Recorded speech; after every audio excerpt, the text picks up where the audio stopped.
આજે પણ 21મી સદીમાં આ પશુ પક્ષીની નિર્દોષ પશુની હત્યા કરવામાં આવે છે। રાજકોટથી મોટા સમાચાર કે જ્યાં ધ્રુજાવી દેનારો અંધશ્રદ્ધાનો કિસ્સો સામે આવતા ચર્ચાનો વિષય બન્યો છે।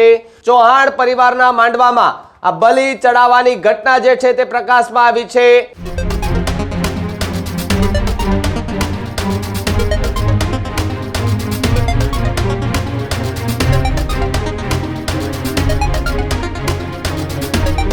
સમાચારોમાં આગળ વાત રાજકોટની કરીએ તો રાજકોટમાંથી એક એવો કિસ્સો સામે આવ્યો છે કે જે સાંભળી અને આપણે ધ્રુજી જવાના છે, કારણ કે 21મી સદીમાં આપણે જીવીએ છીએ અને છતાં પણ અંધશ્રદ્ધા પર આજે પણ લોકો જે છે તે વિશ્વાસ રાખીને બેઠા હોય છે। જી હા, રાજકોટથી મોટા સમાચાર કે જ્યાં ધ્રુજાવી દેનારો અંધશ્રદ્ધાનો કિસ્સો સામે આવતા ચર્ચાનો વિષય બન્યો છે।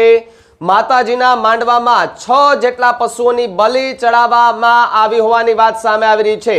9 જેટલા પશુઓને બચાવી પણ લેવામાં આવ્યા છે। તો બીજી તરફ આ માંડવાની અંદર પશુ બલિ ચડાવવામાં આવી છે। ચૌહાણ પરિવારના માંડવામાં આ બલિ ચડાવવાની ઘટના જે છે તે પ્રકાશમાં આવી છે। માનવતાને શરમાવે તેવી રીતે 6 નિર્દોષ પશુઓની બલિ ચડાવવામાં આવી છે। જીવ રક્ષા ફાઉન્ડેશન ટ્રસ્ટ દ્વારા ત્યાં રેડ કરવામાં આવી હતી। રેડ દરમિયાન બલિ ચડાવેલા પશુઓ જે છે તે મળી આવ્યા હતા। તો બીજી તરફ 9 જેટલા જીવિત પશુ મળી આવ્યા હતા જેને બચાવી લેવામાં આવ્યા છે। જે ફાઉન્ડેશન છે તે ત્યાં પહોંચ્યું, પોલીસ સાથે પહોંચ્યું હતું। રેડની જાણ થતા તમામ લોકો જે છે માંડવામાં ઉપસ્થિત તમામ લોકો ત્યાંથી ભાગી ગયા હતા। આ મામલે હાલ તપાસનો વિષય જે છે તે શરૂ થઈ ચૂક્યો છે। તપાસનો ધમધમાટ શરૂ થઈ ચૂક્યો છે। પોલીસ પણ ઘટના સ્થળે રાત્રે જ પહોંચી ગઈ હતી અને ત્યાં તમામ જે લોકો હાજર હતા તેમને એ સાથે રાખી અને પૂછપરછ કરી રહ્યા હતા। કોણ હતું બલિ ચડાવવા વાળું તેને લઈને સૌથી મોટો સવાલ, બલિ કેમ ચડાવી? આ પણ એક સવાલ જે છે તે ઉદ્ભવી રહ્યો છે। 21મી સદી, ટેકનોલોજીનો યુગ, અને આ ટેકનોલોજીના યુગમાં આજે પણ બલિ ચડાવવાના કિસ્સાઓ અવારનવાર સામે આવી રહ્યા છે। ન માત્ર પશુ બલિ પરંતુ અહીંયા માનવ બલિ ચડાવવાના પણ કિસ્સાઓ ક્યારેક સામે આવે ત્યારે ધ્રુજી જવાય છે। ત્યારે રાજકોટમાંથી આ પ્રકારનો એક કિસ્સો સામે આવ્યો અને આ કિસ્સો સામે આવતા ફરી એકવાર ચર્ચાનો વિષય બન્યો છે કે લોકો હજુ પણ કેમ અંધશ્રદ્ધામાં વિશ્વાસ કરે છે। અવારનવાર એ વિજ્ઞાન જાથાના જયંત પંડ્યા કહેતા હોય છે, એ ઉજાગર કરતા હોય છે કે આવું કશું હોતું નથી, છતાં પણ ત્યાં ને ત્યાં લોકો એ પડ્યા રહે છે અને એના પર વિશ્વાસ કરવામાં ને કરવામાં ક્યારેક પોતાનો પરિવાર પણ ગુમાવી દેતા હોય છે। આ પ્રકારની વાત એ હું નથી કહેતો, પરંતુ એ મીડિયાના માધ્યમથી અને સાથે જ જે વિડીયો આવે છે, જયંત પંડ્યા જ્યારે રેડ કરે છે ને પોતાની વિજ્ઞાન જાથાની ચેનલોમાં એ વિડીયો ચડાવે છે, તેમાં તમે ક્યારેક જોજો કે ક્યારેક એ પાખંડીઓ તમારી સાથે કયા પ્રકારનું કૃત્ય કરે છે। ક્યારેક પૈસા પડાવવા માટે આ બધા ધંધાઓ થતા હોય, ક્યારેક મજા કરવા માટે કોઈનો જીવ લઈ લેવામાં આવે। બલિના નામે આજે ગુજરાતની અંદર કેટલાય પશુઓ જે છે તેનો જીવ જઈ રહ્યો છે, પરંતુ કેટલાય એવા ફાઉન્ડેશનો પણ છે, ટ્રસ્ટ છે કે જે આ પ્રકારની કામગીરીને રોકવા માટે આગળ આવે છે। ત્યારે આજે એક ટ્રસ્ટ હતું, તેને ખબર પડી, એમણે ત્યાં રેડ કરી। એ દરમિયાન ત્યાં રહેલા લોકો ત્યાંથી ભાગી ગયા હતા। ભાગેલા લોકોને હાલ પોલીસ શોધી રહી છે, પરંતુ 9 જેટલા પશુઓને બચાવી પણ લેવામાં આવ્યા છે। તો બીજી તરફ 6 જેટલા પશુઓની બલિ ચડાવી દેવામાં આવી છે, એમને મોતને ઘાટ ઉતારી દેવામાં આવ્યા છે। એમની ઉપર ગુનો દાખલ કરીને કડક કાર્યવાહી કરવાની અત્યારે તજવીજ જે છે તે હાથ ધરવામાં આવી રહી છે। ત્યારે વિજ્ઞાન જાથાને આ ખબર પડી આ વાતની, ત્યારે જયંત પંડ્યાએ પણ પ્રતિક્રિયા આપી છે। એ પહેલા એ રેડનો વિડીયો જુઓ કે જેની અંદર આ જે ટ્રસ્ટ છે એમના લોકો ત્યાં રેડ કરવા માટે પહોંચ્યા ત્યારે ત્યાં કેવો માહોલ હતો। કોણ મહેમાન છે?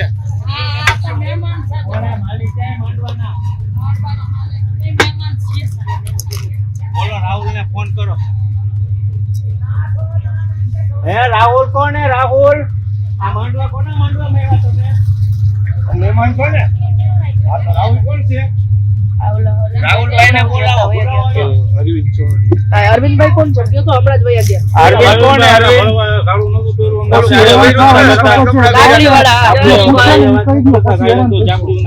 અરવિંદભાઈ પોતે જ ઉભા હતા।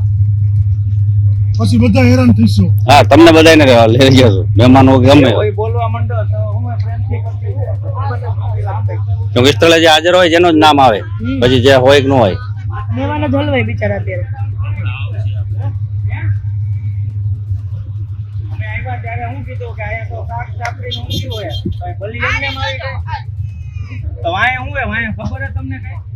એ તો મારા મહેમાન માણસ છે સાહેબ, એમને તો કોને તમને સરકારે કીધું? કાંઈ સરકારે કીધું આપણે ખાતા કરતું હોય તો હિન્દુ આપણે ઘણાય કાંઈ વાંધો નહીં. આવવા બેઠા થાય છે કે વયા ગયા અંદરનો વિડિયો લઈ લ્યો તો મારી પાસે જાવ તો અને વિડિયો લઈ લ્યો તો કેતનભાઈ જવા જો મનુભાઈ મારા ઉભા હોય અત્યારે. મારા બોટ હોય તમે લઈ લો, મારા બોટ છે તમે લઈ લો. કોઈ નથી ભૂવા બધે વહી ગયા ગાડી બાડી લઈને. હવે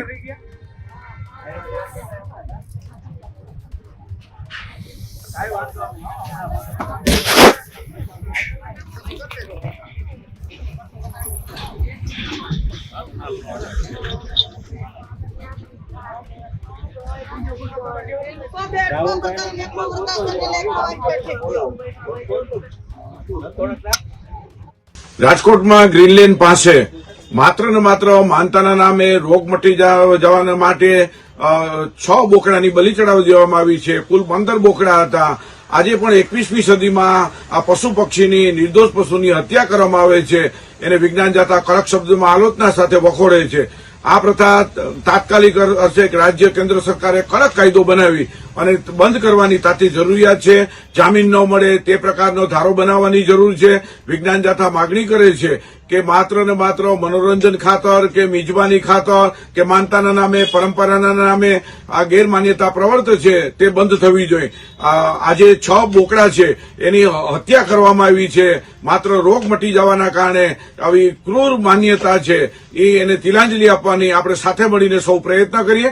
અને આજે જે પશુ બલિ ચડવામાં આવી છે ને 6 નિર્દોષ પશુની હત્યા કરવામાં આવી એને વિજ્ઞાન જાથા આ પ્રથા ચાલુ રાખનારને શબ્દમાં વખોડે છે અને કડકમાં કડક સજા થાય તેવી માગણી કરે છે.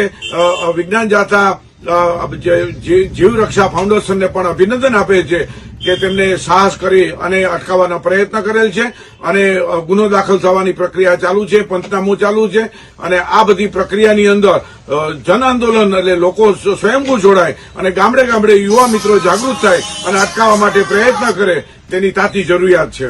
ભાઈ 2 મહિનામાં બીજી ઘટના, શું અટકાવવા માટે શું પ્રયત્ન કરવા જોઈએ? એક તો તમે આપણે અટકાવવા માટે સરકાર, રાજ્ય સરકાર, કેન્દ્ર સરકાર કડકમાં કડક કાયદો બને અને દરેક પોલીસ સ્ટેશનની અંદર આવી જીવ હિંસા અટકાવે તે માટે જે કલમો લાગુ છે પશુધારા નિયમ 1972 એની નવા સુધારા અંગે લાગી છે તેનો અમલ કરી અને આવી પ્રથા ચાલુ રાખનાર સામે કડકમાં કડક જામીન લાયક ગુનો ન બને આવી બધી જો કરે અને લોકો પણ જાગૃત થઈ અને અટકાવવા માટે સામૂહિક ગામડે ગામડે પ્રયત્ન કરવામાં આવે તો જરૂર અંકુશ આવે તેવું જાથા માને છે. બોકડા ક્યાંથી લાવવામાં આવતા હોય છે? બોકડાની મોટી કિંમત આપણે માનતાના નામે જયારે પશુ બલિ કરતા આવે છે, જે આ પશુધન વેચનારા છે તેની કે 2000 થી માંડીને 50,000, 20,000 જેવી રકમ પડાવે છે અને આ નિર્દોષ પશુ છે માત્ર માનતાના નામે અને મિજબાનીના નામે આ પશુ બલિ થાય છે તે અટકાવી તાતી જરૂરિયાત છે.